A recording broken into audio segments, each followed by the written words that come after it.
윤설야담에 오신 여러분을 환영합니다. 오늘 하루도 윤설야담과 함께 행복하셨으면 좋겠습니다. 지금 구독과 좋아요 눌러주세요. 그럼 오늘의 야담 시작합니다. 옛날 옛적 조선 땅 한양 도성 남쪽에 자리한 부유한 마을이 있었습니다. 그곳에는 대대로 가세를 이어온 명문 사대부가 살고 있었는데 그 집안의 규수 서아랑이 18 나이에 이르자 온 마을이 들썩였습니다. 여염집 사람들은 입을 모아 말했지요. 아이고, 이 세상에 저런 아리따운 규수가 또 어디 있을까? 저씨 집안의 그 아가씨는 걸음마다 꽃이 피고 웃을 때면 꽃잎이 흩날린다지. 그도 그럴 것이 서아랑은 눈썹이 초승달처럼 가늘고 두 눈은 맑은 연못같이 깊었으며 입술은 붉은 앵두 같아 보는 이의 마음을 사로잡았습니다. 더불어 그 마음씨 또한 곱기로 소문이 자자했지요. 기러기가 날아가는 모습을 보고 시를 짓고 달빛 아래서 검은고를 뜯는 모습은 마치 하늘에서 내려온 선녀 같다 하였습니다. 이런 서아랑에게 혼인청이 비오듯 쏟아졌으나 그녀의 아버지 서판서는 한양 최고의 권세가 민판서의 아들 민준호와의 혼인을 결정했습니다. 민준호는 뛰어난 문장으로 과거에 급제의 벼슬길에 오른 인물이었으니 서판서로서는 더할 나위 없는 사위였지요. 아가, 이번 혼사는 하늘이 맺어준 인연이니라. 민대감의 아들은 학식도 높고 인품도 훌륭하다 하니 내 앞날이 창창하겠구나. 아버지의 말씀에 서아랑은 수줍은 미소를 지으며 고개를 숙였습니다. 어머니는 딸의 혼수를 준비하느라 밤낮으로 바쁘셨고 집안 하인들은 혼례를 준비하느라 발에 불이 붙었지요. 그러나 혼례를 준비하는 와중에 서아랑은 어쩐지 마음이 편치 않았습니다. 신랑 될 민준호를 단 한 번도 본 적이 없었기 때문이지요. 비록 그림에 능한 화공이 그린 신랑의 초상화를 보았으나 그것만으로 마음의 불안을 달랠 수는 없었습니다. 아이고, 애기씨, 그리 걱정하지 마시어요. 민도령은 얼굴도 잘생기고 키도 훤하시다고 하니 애기씨와 천생연분이실 거예요. 유무의 위로에 서아랑은 억지로 미소를 지었습니다. 그러나 마음속 깊은 곳에서는 여전히 불안한 마음이 떠나지 않았지요. 마침내 혼례일이 다가왔습니다. 저씨 집안은 온통 붉은색으로 물들었고 집 안팎으로 경사스러운 기운이 감돌았습니다. 서아랑은 화려한 화롯을 입고 연지와 곤지를 찍은 채 신부의 얼굴로 태어나 처음 맞이하는 혼례를 준비했습니다. 아이고, 우리 애기씨, 어찌 이리도 고우시나. 오늘 민도령이 애기씨를 보시면 넋을 잃으실게야. 유무의 말에 서아랑은 부끄러움에 얼굴을 붉혔습니다. 그때 방문 밖에서 들려오는 말발굽 소리에 서아랑의 가슴은 더욱 빠르게 뛰기 시작했지요. 신랑 행차가 도착하였습니다. 하인의 외침과 함께 서아랑의 혼례가 시작되었습니다. 붉은 가마에 올라탄 서아랑은 생각했습니다. 이제 내 삶이 바뀌는구나. 좋은 남편을 만나 행복하게 살 수 있기를. 가마가 민씨 가문의 대문 앞에 다다르자 서아랑은 심호흡을 크게 하며 마음을 가다듬었습니다. 이윽고 가마에서 내려 새로운 집으로 들어서는 순간 그녀는 무언가 이상한 기운을 느꼈습니다. 저 멀리서 누군가가 자신을 지켜보는 듯한 시선이 느껴졌지요. 고개를 살짝 들어 주변을 살폈을 때 서아랑은 담장 근처에 서 있는 한 사내를 발견했습니다. 그는 머슴의 옷차림이었으나 그 기품과 눈빛은 범상치 않았습니다. 다부진 체격의 수려한 얼굴을 지닌 사내는 잠시 서아랑과 눈을 마주쳤다가 이내 시선을 돌렸습니다. 저 사람은 누구지? 서아랑은 짧은 순간이었지만 그 사내의 깊은 눈빛이 자신의 마음속 깊은 곳까지 들여다본 것 같아 가슴이 설레었습니다. 하지만 그런 생각도 잠시 혼례의 절차는 계속되었습니다. 붉은 혼례상 앞에서 신랑 민준호와 마주 선 서아랑은 비로소 자신의 남편이 될 사람을 보았습니다. 민준호는 과연 소문대로 준수한 외모를 지니고 있었으나 그의 눈빛에는 어딘가 차가운 기운이 감돌고 있었습니다. 신랑 신부 맞절하시오. 사회자의 외침에 두 사람은 서로에게 절을 올렸고, 이로써 서아랑은 정식으로 민씨 가문의 며느리가 되었습니다. 잔치는 밤늦게까지 이어졌고, 마침내 신랑 신부가 신방으로 들어가는 시간이 되었습니다. 이제 신방으로 가실 시간입니다. 시어머니의 말씀에 서아랑은 고개를 숙인 채 신방으로 향했습니다. 방 안에는 붉은 초와 화려한 혼례 이불이 놓여 있었고, 서아랑은 그 앞에 앉아 남편을 기다렸습니다. 시간이 흘러 마침내 방문이 열리고 민준호가 들어왔습니다. 서아랑은 수줍게 고개를 들어 남편을 바라보았으나 그의 표정은 싸늘하기 그지없었습니다. 민도령님. 서아랑이 조심스레 입을 열었으나 민준호는 그녀를 바라보지도 않은 채 방 구석에 자리를 잡고 앉았습니다. 방 안에는 무거운 침묵만이 흘렀고 서아랑은 어찌해야 할지 몰라 그저 두 손을 모은 채 기다렸습니다. 괜찮으신지요? 혹시 불편한 곳이라도.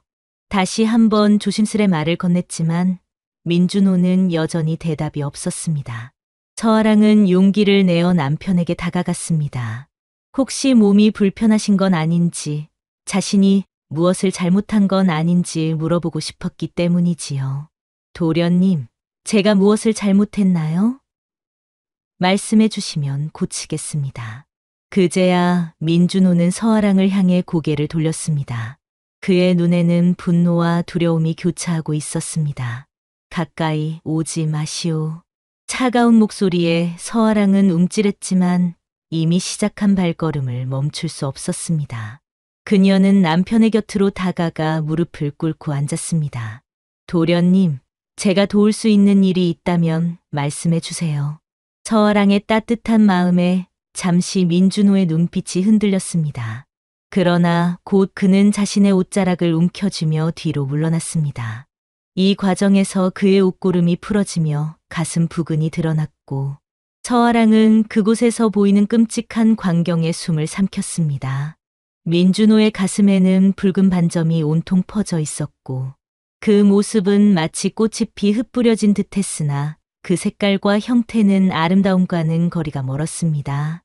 서아랑은 놀란 마음을 감추려 했지만 이미 그녀의 표정에서 모든 것이 드러나고 말았습니다. 보았지요? 이 추한 모습을. 민준호의 목소리가 떨렸습니다. 그의 눈에는 수치심과 분노가 가득했지요. 아, 아닙니다. 저는 그저. 서아랑이 변명하려 했으나 민준호는 그녀의 말을 끊었습니다. 이제 알겠소. 당신이 어떤 여인인지. 내 병을 보고 혐오하는 그 눈빛, 당신의 본성이 드러났소. 서아랑은 황급히 고개를 저었습니다. 아닙니다.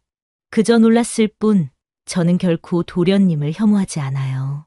하지만 민준호의 마음은 이미 굳어버린 듯했습니다.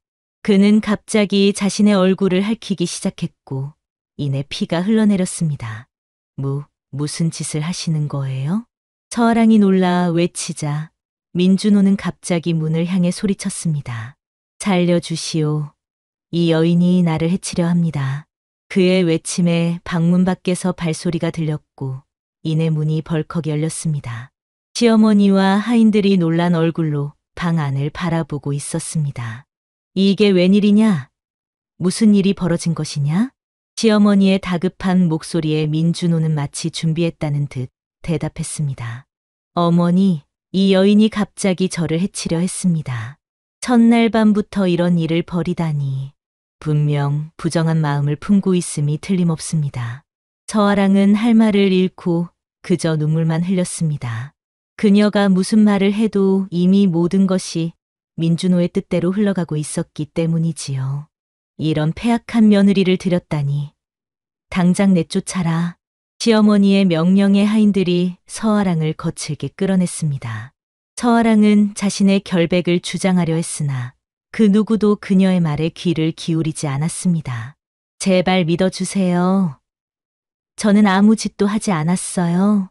그러나 서아랑의 호소는 물거품이 되었고 그녀는 한밤중에 민씨 가문에서 쫓겨나고 말았습니다. 첫날 밤에 소방 맞은 것이지요.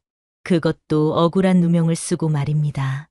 찬 바람이 불어오는 밤, 서아랑은 홀레복 차림 그대로 길거리에 내던져졌습니다. 그녀는 어디로 가야 할지 몰라 그저 눈물만 흘리며 걸었습니다. 친정으로 돌아가야 하나 싶었지만 이런 모습으로 돌아간다면 부모님께 큰 충격을 드릴 것이 분명했습니다. 이런, 어찌 된 일인고? 그때 어둠 속에서 누군가의 목소리가 들려왔습니다. 서아랑이 놀라 고개를 들자 그곳에는 아침에 보았던 그 머슴이 서 있었습니다. 당신은 서아랑이 떨리는 목소리로 말하자 머슴은 조용히 고개를 숙였습니다. 저희는 민대감댁 머슴 무영이라 하옵니다. 마님, 이 밤중에 어찌 이런 곳에 계시옵니까? 서아랑은 그제야 울음을 터뜨렸습니다. 긴장이 풀리며 모든 감정이 한꺼번에 쏟아져 나온 것이지요. 나는 쫓겨났어요. 첫날 밤에 소박 맞았어요. 무영은 잠시 침묵하더니 이내 자신의 겉옷을 벗어 서아랑의 어깨에 둘렀습니다. 마님, 이리 추운 밤에 그대로 계시면 병이 들 것입니다. 잠시 소인을 따라오시지요. 서아랑은 망설였지만 달리 갈 곳이 없었기에 무영의 뒤를 따랐습니다. 그들은 민씨 가문의 담장을 따라 걷다가 작은 문을 통해 바깥으로 나갔습니다. 그리고 얼마 걷지 않아 작은 초가집 앞에 도착했지요. 여기가 소인의 거처입니다. 비록 누추하오나 잠시 몸을 의탁하시기 바랍니다. 서아랑은 고개를 끄덕였습니다. 작은 초가에 들어선 그녀는 그제야 자신의 처지를 실감했습니다. 화려한 규수에서 하룻밤 사이에 길거리를 떠도는 신세가 되다니 꿈에도 생각지 못한 일이었죠. 소인이 약간의 음식을 준비하겠습니다. 잠시 기다려 주시옵소서. 무영은 몸을 돌려 방을 나갔고 서아랑은 혼자 남아 울음을 삼켰습니다. 그녀의 눈앞에는 불과 몇 시간 전의 화려한 혼례식이 아직도 선명했습니다. 그러나 지금 그녀는 낯선 머슴의 집에 의지하고 있었지요. 잠시 후 무영이 돌아왔습니다. 그는 쟁반에 따뜻한 미음과 작은 반찬 몇 가지를 가져왔습니다. 마님, 부족하오나 드시고 기운을 차리시옵소서. 서아랑은 감사의 마음으로 음식을 받았습니다. 처음으로 그녀는 무영의 얼굴을 제대로 바라보았고 그의 깊은 눈빛에 마음이 흔들렸습니다. 당신, 왜 나를 돕는 거예요? 서아랑의 질문에 무영은 잠시 침묵하더니 대답했습니다. 마님께서 억울한 일을 당하셨음을 알기 때문입니다.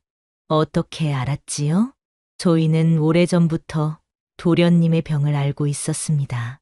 그분이 이런 일을 벌일 것이라 예상하지 못했으나 혼례 당일 도련님의 행동이 심상치 않아 걱정했었습니다. 서아랑은 입술을 깨물었습니다. 무영의 말대로라면 민준호는 처음부터 자신을 속이고 있었던 것입니다. 이제 어찌해야 할지 모르겠어요. 친정으로 돌아갈 수도 없고. 무영은 잠시 생각에 잠기더니 말했습니다. 마님, 소인이 한 가지 제안을 드려도 되겠습니까? 서아랑은 고개를 끄덕였습니다. 소인은 내일 이 집을 떠나 멀리 남쪽으로 갈 생각이었습니다.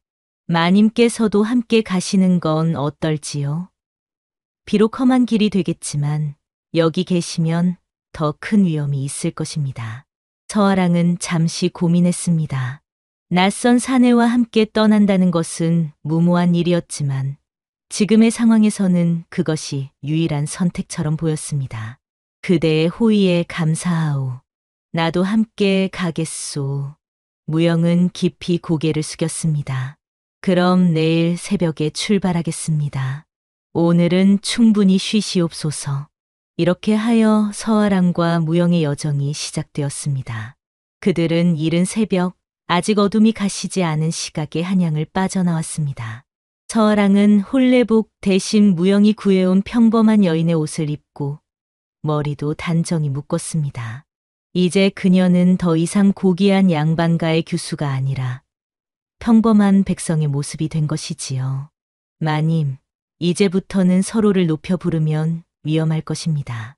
그냥 서로 편히 부르는 게 어떨지요? 무영의 제안에 서아랑은 잠시 당황했지만 이내 수긍했습니다. 그러겠소.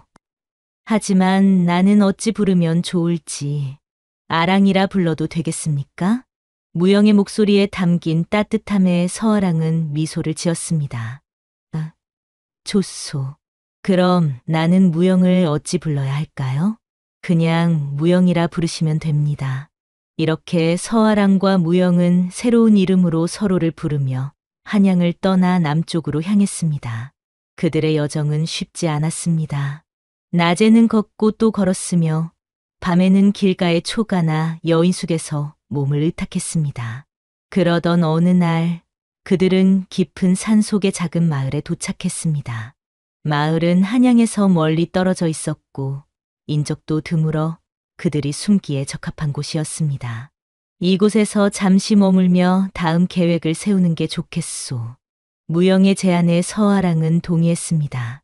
그들은 마을 외곽의 작은 초가를 빌려 거처를 마련했습니다. 집은 비록 허름했지만 서아랑에게는 새로운 시작을 의미하는 소중한 공간이었지요. 이곳이 우리의 새 집이요. 부족하지만 함께 가꾸어 나가면 좋을 것 같소. 서아랑의 말에 무영은 미소를 지었습니다. 그의 미소는 따뜻했고 서아랑의 마음을 편안하게 해주었지요. 이제 그들은 새로운 삶을 시작해야 했습니다. 무영은 산에서 나무를 해오고 사냥을 하여 식량을 구했습니다. 서아랑은 집 안을 정리하고 작은 텃밭을 가꾸었지요. 양반가의 교수로만 살아온 그녀에게 이런 일들은 생소했지만 그녀는 기꺼이 배우고 적응해 나갔습니다. 아랑, 오늘은 산에서 나무를 많이 캐왔소. 저녁거리가 될 것이요. 무영이 산에서 돌아와 보자기를 풀자 그 안에는 신선한 산나물이 가득했습니다. 서아랑은 기쁜 마음으로 나무를 다듬기 시작했지요. 고맙소, 무영. 내가 맛있는 음식을 만들어 드리겠소. 그들의 삶은 가난했지만 평화로웠습니다. 낮에는 각자의 일을 하고 밤에는 작은 방에 나란히 앉아 이야기를 나누었지요. 처음에는 어색했던 그들의 관계도 점차 가까워졌습니다. 무영, 당신은 어찌하여 민씨 가문에서 머슴으로 일하게 되었소? 어느 날 밤 서아랑이 조심스레 물었습니다. 무영은 잠시 침묵하더니 대답했습니다. 사실 저는 본래 양반 집안의 자제였습니다. 하지만 아버지께서 영모누명을 쓰고 가문이 몰락한 후 저는 이름을 바꾸고 숨어 살아왔지요. 서아랑은 놀라움을 감추지 못했습니다. 그런 일이 있었군요. 많이 힘드셨겠네요. 아니요. 제가 아직 살아있음에 감사할 뿐입니다. 무영의 담담한 목소리에서 서아랑은 깊은 상처와 강인함을 동시에 느꼈습니다. 그녀는 무영의 손을 조심스럽게 잡았지요. 당신의 본래 이름은 무엇인가요? 정무호라고 합니다. 하지만 이제는 그저 무영일 뿐이지요. 서아랑은 무영의 손을 더욱 단단히 잡았습니다. 아니요. 당신은 정무호이고 언젠가는 그 이름을 되찾을 것이요. 무영의 눈에 감동의 빛이 어렸습니다. 그는 서아랑의 손을 마주 잡으며 미소 지었지요. 고맙소. 아랑, 당신이 있어 제가 다시 힘을 낼 수 있을 것 같소. 그날 밤 두 사람의 마음은 더욱 가까워졌습니다. 서로의 상처를 이해하고 함께 치유해 나가는 과정에서 그들은 특별한 감정을 느끼기 시작했지요. 시간이 흘러 계절이 바뀌고 서아랑과 무영의 삶도 조금씩 안정되어 갔습니다.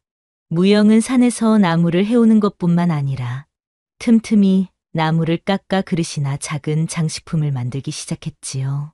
무영, 이건 당신이 만든 것이요? 서아랑은 무영이 만든 작은 나무 상자를 들여다보며 감탄했습니다. 상자에는 섬세한 무늬가 새겨져 있었고 그 솜씨가 보통이 아니었지요. 예, 어릴 적 집안에서 배운 것을 조금 해본 것뿐입니다. 이건 단순한 솜씨가 아니요. 당신은 재주가 많소. 서아랑의 칭찬에 무영은 수줍게 웃었습니다. 그는 이후로도 틈날 때마다 나무를 깎고 다듬어 작품을 만들었고 그 솜씨는 점점 더 정교해졌지요. 어느 날 서아랑은 무영이 작업하는 모습을 지켜보다 문득 한 가지 생각이 떠올랐습니다. 무영, 혹시 자개 세공도 할 줄 아시오? 무영은 놀란 표정으로 서아랑을 바라보았습니다. 어찌 아셨소? 당신의 손길이 너무 섬세하고 정교하여 그렇게 생각했을 뿐이오. 정말 자개 세공을 할 줄 아시오? 무영은 고개를 끄덕였습니다. 예전에 궁중에서 일하던 장인에게 몰래 배운 적이 있습니다. 하지만 재료가 없어 오래도록 해보지 못했지요. 서아랑의 눈이 반짝였습니다. 무영, 내게 좋은 생각이 있소. 우리가 자개 공예품을 만들어 팔면 어떨까요? 당신의 솜씨라면 분명 많은 이들이 탐낼 것이오. 무영은 잠시 생각에 잠겼다가 고개를 끄덕였습니다. 좋은 생각이오. 하지만 재료를 구하는 것이 쉽지 않을 텐데 그것은 내가 해결하겠소. 내게 아직 몇 가지 폐물이 남아있소. 그것으로 첫 재료를 살 수 있을 것이오.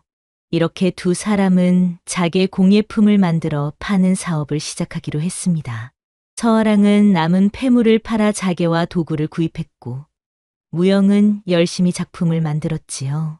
무영, 이런 도안은 어떨까요? 서아랑은 자신이 그린 그림을 무영에게 보여주었습니다. 그것은 고귀하면서도 은은한 매화 문양이었지요. 아름답소. 아랑의 안목이 놀랍소.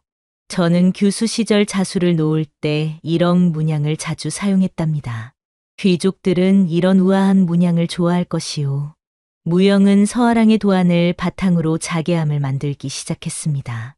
그의 손길은 마치 마법과도 같았습니다. 자개를 하나하나 붙이고 문양을 새기는 모습은 마치 예술가의 그것이었지요. 마침내 첫 작품이 완성되었습니다. 매화 문양이 새겨진 자개함은 보는 이의 눈을 사로잡을 만큼 아름다웠습니다. 이렇게 아름다운 작품을 만들다니 당신은 정말 대단하오. 서아랑은 감탄하며 무영의 손을 잡았습니다. 무영은 수줍게 웃으며 대답했지요. 이건 우리 두 사람이 함께 만든 것이오. 아랑의 도안이 없었다면 이렇게 아름다운 작품이 나오지 않았을 것이오. 그들은 처음 만든 자개함을 인근 장터에 내다 팔았습니다. 처음에는 잘 팔리지 않았지만 점차 그 아름다움을 알아보는 이들이 생겨났고 입소문이 나기 시작했지요. 무명이라 이름도 없다는 뜻인가? 하지만 이 솜씨는 결코 이름 없이 묻힐 수 없을 것이다. 한 상인이 무영의 작품을 보며 감탄했습니다. 서아랑과 무영은 무명우밍이라는 이름으로 작품을 판매하기 시작했고 점차 그 이름은 인근 지역에 알려지게 되었습니다. 무영, 당신의 작품이 점점 유명해지고 있소. 이제는 더 큰 시장에 나가볼 때가 된 것 같소. 서아랑의 제안에 무영은 동의했습니다. 그들은 보다 큰 도시의 시장에 작품을 내놓기 시작했고 그곳에서도 무명의 자개 공예품은 큰 인기를 얻었지요. 시간이 흐르며 그들의 사업은 번창했고 마침내 한양의 귀족들에게까지 무명의 이름이 알려지게 되었습니다. 서아랑과 무영은 더 이상 허름한 초가에 살지 않고 마을에서 제법 큰 기와집을 마련할 수 있었지요. 아랑, 당신 덕분에 우리가 여기까지 올 수 있었소. 무영은 새 집의 마당에 서서 서아랑의 손을 잡았습니다. 달빛 아래 그들의 모습은 한 폭의 그림처럼 아름다웠지요. 아니오, 무영. 이건 우리 둘이 함께 이룬 것이오. 당신의 재주와 노력이 없었다면 불가능했을 것이오. 두 사람은 서로를 바라보며 미소 지었습니다. 그들의 눈빛에는 이제 사랑이라는 감정이 깊이 담겨 있었지요. 아랑, 내가 당신을 처음 보았을 때부터 마음이 끌렸소. 하지만 신분의 차이 때문에 감히 말할 수 없었지요. 나도 마찬가지였소, 무영. 당신의 깊은 눈빛이 내 마음을 움직였소. 무영은 조심스럽게 서아랑의 얼굴을 쓰다듬었습니다. 그의 손길은 따뜻하고 부드러웠지요. 이제는 당신을 잃지 않기 위해 무엇이든 할 것이오. 서아랑은 무영의 손을 잡고 그의 가슴에 기대었습니다. 그들의 마음은 이미 하나가 되어 있었지요. 그러나 행복한 시간도 잠시 그들에게 위기가 찾아왔습니다. 어느 날 한 상인이 그들의 집을 찾아왔습니다. 무명, 장인을 뵙고자 합니다. 중요한 주문이 들어왔습니다. 무영이 상인을 맞이하자 그는 정중히 인사를 올렸습니다. 저는 한양의 민씨, 가문에서 온 상인입니다. 저희 주인님께서 무명 장인의 작품을 보시고 크게 감탄하셨습니다. 특별히 대형 장롱을 주문하고자 하십니다. 서아랑과 무영은 눈빛을 교환했습니다. 민씨 가문. 그들이 쫓겨났던 바로 그 집이었습니다. 민씨 가문이라 어떤 분이 주문하시는 것인지요? 장인은 대답했습니다. 민준호 대감님이십니다. 최근 병환이 심해지셔서 좋은 기운을 받고자 새 가구를 들이신다고 합니다. 서아랑은 가슴이 쿵쾅거리는 것을 느꼈습니다. 민준호. 그녀를 소박맞게 한 바로 그 사람이었지요. 주문을 받을 수 없다고 전해주시오. 무영이 단호하게 말했지만 상인은 간곡히 부탁했습니다. 제발 한 번만 고려해 주십시오. 대감님께서 직접 만나 뵙고 싶다 하셨습니다. 무명 장인과 그 아내분을 저택으로 초대하신다고요. 장인이 떠난 후 서아랑과 무영은 오랜 시간 대화를 나누었습니다. 가지 않는 것이 좋을 것 같소. 그들은 우리에게 상처를 준 사람들이오. 무영이 말했지만 서아랑의 생각은 달랐습니다. 아니오, 무영. 이것은 어쩌면 우리에게 주어진 기회일지도 모르오. 내가 당한 억울함을 풀고 당신의 이름도 되찾을 수 있는 기회일 수 있소. 무영은 걱정스러운 표정으로 서아랑을 바라보았습니다. 하지만 위험할 수 있소. 함께라면 두렵지 않소. 이제 우리는 예전의 우리가 아니니까요.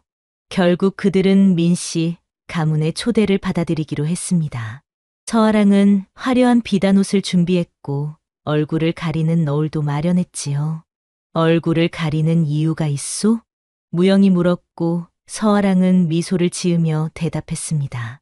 아직은 정체를 드러낼 때가 아니오. 모든 것이 준비되었을 때 너울을 벗을 것이오. 마침내 그들이 한양으로 향하는 날이 왔습니다. 서아랑은 긴장된 마음으로 가마에 올랐고 무영은 그녀의 곁을 지켰지요. 여러 날을 이동한 끝에 그들은 한양에 도착했고 민씨 가문의 저택으로 향했습니다. 무명 장인과 그 아내분이 오셨습니다. 하인의 외침과 함께 그들은 민씨 가문의 대문 안으로 들어섰습니다. 서아랑은 너울 아래에서 자신의 마음을 다스리며 걸음을 옮겼습니다. 이곳에서 그녀는 쫓겨났던 기억이 생생했지요. 어서 오십시오, 무명 장인님. 민준호가 직접 그들을 맞이했습니다. 그의 얼굴은 예전보다 창백해져 있었고 병색이 짙었습니다. 서아랑은 너울 아래에서 그를 바라보며 묘한 감정을 느꼈지요. 대감님께서 직접 맞이해 주시니 영광입니다. 무영이 정중히 인사를 올렸고 서아랑도 고개를 숙여 예를 표했습니다. 부인께서는 왜 얼굴을 가리고 계시오? 민준호가 궁금해하자 무영이 대신 대답했습니다. 아내가 얼굴에 상처가 있어 사람들 앞에 나서기를 꺼립니다. 아, 그렇군요. 어서 안으로 들어오십시오.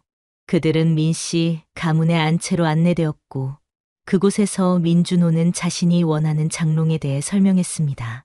크기는 이 정도로 하고 문양은 모란과 봉황으로 하고 싶소. 부인께서 도안에 능하다고 들었는데 어떻게 생각하시오? 서아랑은 나지막한 목소리로 대답했습니다. 좋은 생각입니다. 하지만 제가 한 가지 제안을 드려도 될까요? 말씀해 보시오. 모란과 봉황도 좋지만 매화와 달빛이 더 어울릴 것 같습니다. 매화는 추운 겨울을 이겨내고 피는 꽃이니 대감님의 병환에도 좋은 기운을 줄 것입니다. 민준호는 잠시 생각하더니 고개를 끄덕였습니다. 좋은 생각이오. 부인의 안목이 놀랍소. 서아랑은 너울 아래에서 쓴웃음을 지었습니다. 그녀는 이제 민준호와 대등하게 대화하고 있었고 그는 그녀가 누구인지 전혀 알지 못했지요. 그런데 부인의 목소리가 어딘가 익숙한 것 같소. 혹시 전에 만난 적이 있소? 민준호의 질문에 서아랑의 심장이 빠르게 뛰었습니다. 하지만 그녀는 침착하게 대답했지요. 사람의 목소리는 가끔 비슷할 수 있지요. 대감님께서 많은 사람을 만나셨으니 그런 착각이 드실 수도 있을 것입니다. 민준호는 더 이상 의심하지 않고 주문에 대한 이야기를 계속했습니다. 그들은 며칠 안에 도안을 가져오기로 약속하고 자리를 떴지요. 무영, 당신은 어떻게 생각하시오? 민준호가 나를 알아보지 못한 것 같소. 집으로 돌아오는 길에 서아랑이 물었고 무영은 고개를 끄덕였습니다. 그런 것 같소. 하지만 조심해야 할 것이오. 언제 의심할지 모르니까요. 서아랑은 무영의 손을 꼭 잡았습니다. 걱정 마시오. 이제 우리는 더 이상 약자가 아니니까요. 그들은 며칠 동안 열심히 도안을 준비했고 약속한 날에 다시 민씨, 가문을 찾았습니다. 민준호는 그들의 도안을 보고 크게 만족했지요. 정말 뛰어난 솜씨여. 이 도안대로 장롱을 만들어 주시면 좋겠소. 계약이 성사되고 서아랑과 무영은 작업을 시작했습니다.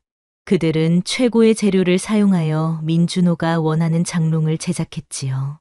작업이 진행되는 동안 그들은 여러 차례 민씨, 가문을 방문했고 그때마다 서아랑은 너울을 쓴 제 민준호와 대화를 나누었습니다. 부인, 당신의 말씀은 항상 깊은 지혜가 담겨 있소. 어디서 그런 학식을 얻으셨소? 민준호가 묻자 서아랑은 의미심장한 미소를 지으며 대답했습니다. 인생의 고난이 때로는 가장 큰 스승이 되기도 합니다. 대감님도 그러한 경험이 있으시지 않습니까? 민준호는 깊은 생각에 잠겨 고개를 끄덕였습니다. 그렇소. 나도 많은 일을 겪었소. 시간이 흐르며 장롱이 완성되어 갔고 민준호는 그들의 솜씨에 감탄하며 더 많은 대화를 나누었습니다. 그는 점차 서아랑이에게 자신의 이야기를 털어놓기 시작했지요. 사실 나는 오래전부터 피부병을 앓고 있소. 이 때문에 많은 고통을 겪었고 한때는 잘못된 선택을 하기도 했소. 서아랑은 민준호의 고백을 들으며 복잡한 감정을 느꼈습니다. 그는 여전히 자신이 저지른 잘못을 직접적으로 인정하지 않았지만 적어도 후회하는 기색이 보였지요. 모든 사람은 실수를 합니다. 중요한 것은 그 후에 어떻게 행동하느냐지요. 서아랑의 말에 민준호는 고개를 숙였습니다. 당신 말이 옳소. 하지만 때로는 너무 늦어 돌이킬 수 없는 경우도 있소. 그렇다 해도 진심 어린 사과는 결코 늦지 않습니다. 이런 대화를 나누며 장롱이 마침내 완성되었고 민준호는 그 완성품을 보기 위해 큰 연회를 열기로 했습니다. 그는 한양의 많은 귀족들을 초대했고 그 자리에서 무명, 장인의 작품을 공개하기로 했지요. 이번 연회는 매우 중요합니다. 많은 귀빈이 오실 터이니 부디 좋은 모습 보여주십시오. 민준호의 말에 서아랑과 무영은 고개를 끄덕였습니다. 그들에게 이 연회는 단순한 작품 공개 이상의 의미를 가지고 있었지요. 연회 당일 민씨, 가문은 화려하게 장식되었고 많은 귀족들이 모여들었습니다. 서아랑은 이전보다 더 화려한 비단옷을 입고 여전히 너울로 얼굴을 가린 채 무영과 함께 입장했지요.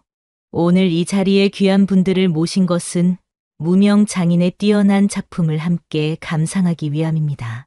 민준호가 연회의 시작을 알렸고 이어서 장롱이 공개되었습니다. 매화와 달빛을 테마로 한 작의 장롱은 보는 이들의 탄성을 자아냈지요. 정말 아름답구나. 이런 솜씨는 본 적이 없소. 무명 장인이 누구인지 궁금했는데 오늘 직접 뵙게 되어 영광이오. 귀족들의 찬사가 이어지는 가운데 민준호는 무영과 서아랑을 소개했습니다. 이분이 바로 무명 장인이시고 옆에 분은 그의 아내분이십니다. 부인께서는 얼굴에 상처가 있어 너울을 쓰고 계십니다. 모두의 시선이 서아랑에게 향했고 그녀는 이제 때가 왔음을 느꼈습니다. 그녀는 무영에게 눈짓을 하고 연단 위로 올라갔지요. 존경하는 귀빈 여러분, 오늘 이 자리에 함께해 주셔서 감사합니다. 서아랑의 목소리가 홀 안에 울려 퍼졌습니다. 민준호는 어딘가 익숙한 목소리에 눈썹을 찌푸렸지요. 오늘 저는 여러분께 한 가지 이야기를 들려드리고자 합니다. 어느 가여운 여인의 슬픈 이야기를요. 서아랑은 천천히 자신의 이야기를 풀어나갔습니다. 어떻게 그녀가 첫날 밤에 억울하게 소박맞았는지, 어떻게 길거리에 버려졌는지, 그리고 어떻게 다시 일어서게 되었는지를 담담하게 말했지요. 그 여인은 절망 속에서도 포기하지 않았습니다. 그리고 결국 자신을 내쫓은 그 사람 앞에 다시 서게 되었지요. 이야기가 절정에 이르렀을 때 서아랑은 천천히 손을 들어 너울을 벗었습니다. 그 순간 민준호의 얼굴이 창백해졌고 홀 안의 모든 사람들이 놀라움에 탄성을 내뱉었지요. 그렇습니다. 그 여인은 바로 저 서아랑입니다. 민준호는 자리에서 일어나 떨리는 목소리로 말했습니다. 이럴 수가. 당신이. 서아랑은 당당하게 그를 바라보며 말했습니다. 민준호, 당신은 저에게 큰 상처를 주었습니다. 하지만 저는 이제 복수를 위해 여기 온 것이 아닙니다. 다만 진실이 밝혀지기를 바랄 뿐입니다. 홀 안은 술렁이기 시작했고 사람들은 서로 속삭이며 상황을 이해하려 했습니다. 그때 홀 한쪽에 있던 한 늙은 대신이 앞으로 나섰습니다. 잠깐, 저 청년은. 그는 무영을 가리키며 말했습니다. 당신은 정무호가 아닌가? 정판서의 아들. 무영은 놀란 표정으로 그 노인을 바라보았습니다. 대감님, 어찌 저를 아십니까?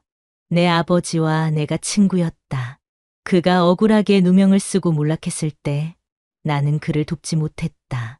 하지만 내가 살아있다니 이것이 하늘의 뜻인가? 노 대신의 말에 모든 이들이 놀라움을 금치 못했습니다. 특히 민준호의 얼굴은 더욱 창백해졌지요. 정판서의 아들이라고? 그렇다면 민준호는 알고 있었던 것입니다. 그의 아버지 민판서가 정판서를 모함하여 그 가문을 몰락시켰다는 사실을 말이지요. 그렇습니다. 저는 정무호입니다. 아버지가 억울하게 누명을 쓰고 돌아가신 후 저는 이름을 바꾸고 숨어 살아왔습니다. 무영의 고백에 홀아는 더욱 소란스러워졌습니다. 노 대신은 무영에게 다가가 그의 손을 꼭 잡았지요. 이제 모든 것을 바로잡을 때가 왔다. 내 아버지의 누명을 벗겨주마. 민준호는 이제 완전히 패배한 모습으로 자리에 주저앉았습니다. 그는 서아랑과 무영을 번갈아 바라보며 말했지요. 내가 잘못했소. 모든 것이 나의 잘못이오. 서아랑은 민준호에게 다가가 말했습니다. 용서를 구하는 것은 결코 늦지 않습니다. 진정으로 잘못을 뉘우치고 올바른 길을 걷는다면 언젠가는 모든 것이 치유될 것입니다. 민준호는 고개를 숙이고 눈물을 흘렸습니다. 그의 모습에서는 더 이상 교만함이나 비겁함이 보이지 않았고 단지 자신의 잘못을 진심으로 뉘우치는 한 인간의 모습만이 남아 있었지요. 연애는 예상치 못한 방향으로 흘러갔지만 그 결과는 의외로 평화로웠습니다. 노 대신의 도움으로 정판서의 누명은 벗겨졌고 무영은 자신의 본래 이름 정무호를 되찾게 되었습니다. 서아랑 역시 억울함을 풀고 명예를 회복했지요. 이제 우리는 어디로 가야 할까요? 모든 일이 마무리된 후 서아랑이 무영에게 물었습니다. 무영은 그녀의 손을 잡고 미소 지었지요. 어디든 당신과 함께라면 좋소. 하지만 우리의 집, 우리가 함께 일구어 온 그곳으로 돌아가는 것이 어떨까요? 서아랑은 고개를 끄덕였습니다. 그래요, 무영. 아니, 이제는 정무호라고 불러야 하나요? 당신에게는 여전히 무영이고 싶소. 그 이름으로 당신을 만났고 그 이름으로 당신과 사랑에 빠졌으니까요. 서아랑은 무영의 품에 안겼습니다. 그들은 이제 모든 상처와 아픔을 뒤로하고 새로운 시작을 향해 나아갈 준비가 되어 있었지요. 무영, 고맙소. 당신이 아니었다면 나는 그날 밤 길거리에서 죽었을 것이오. 아니오, 아랑. 내가 고마워해야 할 사람은 당신이오. 당신이 내게 삶의 의미와 희망을 주었으니까요. 두 사람은 서로를 바라보며 미소 지었습니다. 그들의 눈빛에는 이제 더 이상 슬픔이나 두려움이 없었고 오직 사랑과 희망만이 가득했지요. 마침내 그들은 한양을 떠나 자신들의 집으로 돌아갔습니다. 그곳에서 그들은 계속해서 무명이라는 이름으로 자개 공예품을 만들었고 그 명성은 더욱 높아졌지요. 무영이 정무호라는 사실이 알려진 후에도 그들은 여전히 무명이라는 이름을 사용했습니다. 그것은 이제 단순한 가명이 아니라 그들의 겸손함과 진실함을 상징하는 이름이 되었기 때문이지요. 무영, 앞으로 우리는 어떻게 살아갈까요? 서아랑이 어느 저녁 마루에 앉아 별을 바라보며 물었습니다. 무영은 그녀의 곁에 앉아 대답했지요. 그저 지금처럼 서로를 사랑하며 정직하게 살아가면 좋겠소. 우리의 이야기가 다른 이들에게 희망이 되길 바라며 서아랑은 무영의 손을 꼭 잡았습니다. 그들의 앞에는 이제 밝은 미래가 펼쳐져 있었고 그 길을 함께 걸어갈 준비가 되어 있었죠. 그래요, 무영. 우리의 사랑이 영원하기를. 달빛 아래 두 사람의 실루엣이 하나로 합쳐졌습니다. 그것은 마치 그들의 운명이 하나로 이어진 것처럼 아름다웠지요. 이렇게 첫날 밤에 소박 맞은 마님 서아랑과 잘생긴 멋은 무영의 이야기는 행복한 결말을 맞이했습니다. 그들은 수많은 고난과 역경을 이겨내고 마침내 진정한 사랑과 행복을 찾았지요. 그리고 그들의 이야기는 오랫동안 사람들의 입에 오르내리며 희망과 용기의 상징이 되었습니다. 옛말에 고진감래 고진깐 라이라 하였습니다. 쓴 것이 다하면 단 것이 온다는 뜻이지요. 서아랑과 무영의 이야기는 바로 이 말을 증명합니다. 아무리 어려운 상황에서도 희망을 잃지 않고 정직하게 살아간다면 언젠가는 행복이 찾아온다는 것을 말이지요. 여러분의 인생에도 때로는 어려운 시간이 찾아올 수 있습니다. 하지만 그럴 때일수록 희망의 끈을 놓지 마시고 자신을 믿고 앞으로 나아가시기 바랍니다. 서아랑과 무영처럼 여러분의 인생에도 반드시 행복한 결말이 기다리고 있을 것입니다. 오늘 윤설 야담에서 들려드린 이야기가 여러분의 마음에 작은 위로와 희망이 되었기를 바랍니다. 다음 이야기에서 또 다른 감동적인 이야기로 찾아뵙겠습니다. 행복한 하루 되십시오.